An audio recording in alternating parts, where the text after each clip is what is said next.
ఎంతండి ఆ గ్లాస్ మాకు తీసుకుని పెసరట్టు తెచ్చినట్టు ఒక గ్లాస్ అయితే తీసుకోండి. ఒక గ్లాసు పెసరట్టు అందులో సగం మాత్రం తీసుకోండి. కొంచెం ఉప్పు ఇవి కలుపుకొని నైట్ అంతా నానబెట్టుకోండి.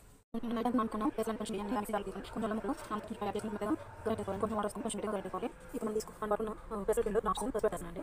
అలాగే ఒక పూట కూడా పెట్టేస్తాను. ఇది బంద్ చేసుకోవాలి. పిండి కండిషన్స్ అయితే ఉండాలండి. అది నీళ్ళకి మనం కూడా వేసుకుంటే కొంచెం ఎట్లా ఉంటుంది కండిషన్స్ అంటే ఇంకొస్తే రాస్తుంది. మనం పెసరట్టుని ఎంత పతలాగా వీలైతే అంత పతలాగా వేసుకోవాలండి. అప్పుడే మన పెసరట్టు బాగుంటుంది టేస్ట్. నేను ఇప్పుడు ఆనియన్స్ అని కొంచెం కొత్తిమీర సన్నగా కట్ చేసుకుని కొత్తిమీర యాడ్ చేస్తున్నాను. మీకు హెల్తీ బ్రేక్ఫాస్ట్ వీడియో నచ్చినట్టయితే లైక్ చేసి షేర్ చేసి సపోర్ట్ చేసి ఆ ఛానల్ని సపోర్ట్ చేయండి friends. Thank you for watching. ఇలా మనం ఆయిల్ కానీ నెయ్యి కానీ వేసుకోవచ్చు పెసరట్టు మీద. హెల్తీ బ్రేక్ఫాస్ట్ అండి. మనం అప్పుడు పిల్లలకి ఇలా పెడుతూ ఉండాలి, మంచిది. మనం పెసరట్టు ఎప్పుడు ఒక సైడే కలుపుకోవాలండి. మనకి మీకు హెల్తీ బ్రేక్ఫాస్ట్ వీడియోస్ కావాలంటే మా ఛానల్ని సబ్స్క్రైబ్ చేసుకోండి.